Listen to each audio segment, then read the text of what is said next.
ওই যুগটার নাম হলো কলিযুগ। কলি অর্থ কি? কলি অর্থ হচ্ছে ফুল ফুটার আগে ঝরে যায়। এই কলি যুগে দেখবেন বড় ভাইয়ের আগে ছোট ভাই মারা যায়। এই কলির যুগে পিতার আগে পুত্র মারা যায়।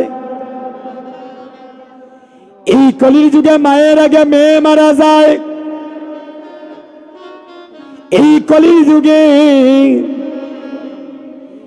কলির যুগে স্বামীর আগে স্ত্রী মারা যায়। নিঃশ্বাসের বিশ্বাস নাই। যেদিন গৌর হরি ডাক আসবে,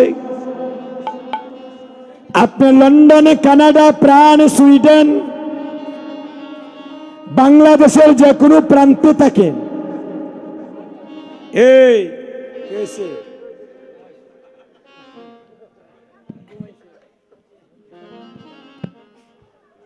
একটু কথাগুলো শুনো।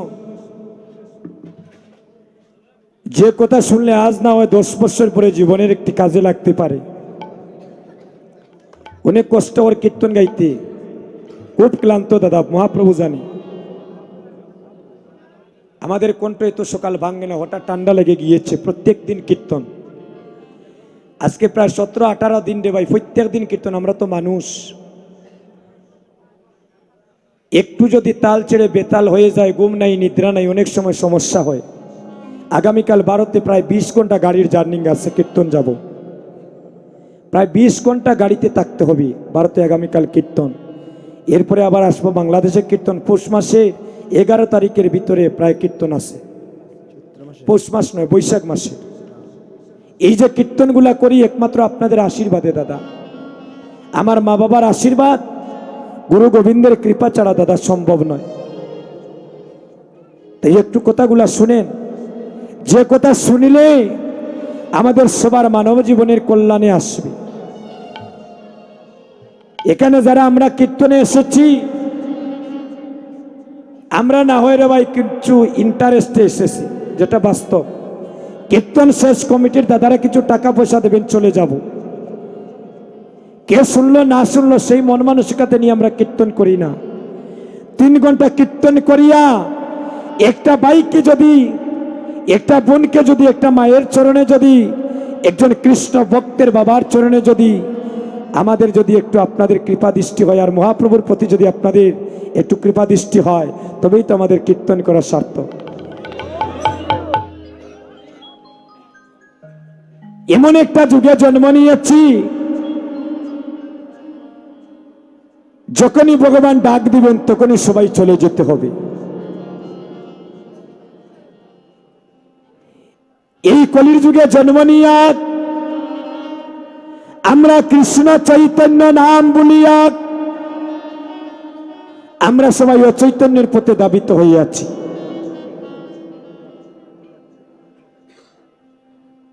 আমরা ভক্ত সঙ্গ থেকে বঞ্চিত হয়ে আছি। এই দুর্দশা দর্শন করলেন কে? ওই যে ঠাকুরঘরে পঞ্চতত্ত্বের ফটো রাখা অদ্বৈত প্রভু। উনার বাড়ি কোথায়? আমাদের বাংলাদেশে, সুনামগঞ্জ জেলা,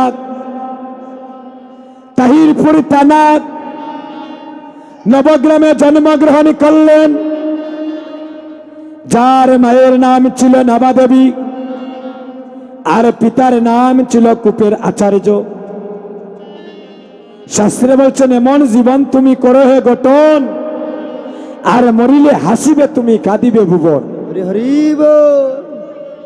স্বামী বিবেকানন্দ, রবীন্দ্রনাথ ঠাকুর, কাজী নজরুল ইসলাম, ঈশ্বরচন্দ্র বিদ্যাসাগর, সুভাষচন্দ্র বসু, এরা তো আপনাদের মতো আমাদের মতো কোনো মায়ের সন্তান না, তারা স্বর্গে থেকে এসেছে। দেখেন, তারা কিছু কর্ম করে জগতে গিয়েছে, প্রতিটি মানুষ তাদেরকে চিনে। তারা কিন্তু জগতে নাই, তাদের কর্মকুলে এখনো রয়ে গিয়েছে। তাই বলছেন, মানব কুলে জন্ম নিয়েছ, এই জন্মটা তুমি বিফলে ফেলে দিও না, এই জন্মটা তুমি কাজে লাগাও। মানব কুলে জন্ম নিয়া যারা গোবিন্দের সাথে সম্পর্ক তৈরি করে না, যারা মানব কুলে জন্ম নিয়া গোবিন্দ সেবা দেয় না, ভক্ত সঙ্গ করে না, বললেন, মৃত্যুর পরে এই দেহটা শৃগাল কুকুরে পর্যন্ত ভক্ষণ করিতে চায় না। এই মানব দেহের কোনো দাম নাই যদি এই দেহটা যদি কৃষ্ণ সেবায় না লাগে। এই অদ্বৈত প্রভু আমাদের দুর্দশা চিন্তা করিয়া 14 বৎসর কোনো খাওয়া দাওয়া নাই বা দাদা, 14টা বৎসর উপবাস ছিলেন। চিন্তা করতানি, একদিন 2 দিন নয়, 14 বৎসর গঙ্গা জল আর তুলসী পত্র দ্বারা আমার মহাপ্রভুকে ডেকেছিলেন। এখন যাবেন, এই তো চৈত্র মাসের 23 তারিখ বারুণী স্নান হবে, সেখানে লক্ষ লক্ষ মানুষ যায়। মা কেন? আপনাদের এলাকার অনেক ভক্ত গিয়েছেন, অনেক যাবেন। কেন যায়? বলে ওই শুভ দিনে শুভ তিথিতে যদি পুণ্যদামে গিয়ে স্নান করতে পারি, হয়তো আমার একটু পাপ তাপ দূরীভূত হবে। কেউ যেতে যেতে না পারি দেখবেন বাড়ির পাশে নদীতে স্নান করেন, কেউ পুকুর ঘাটেও স্নান করেন।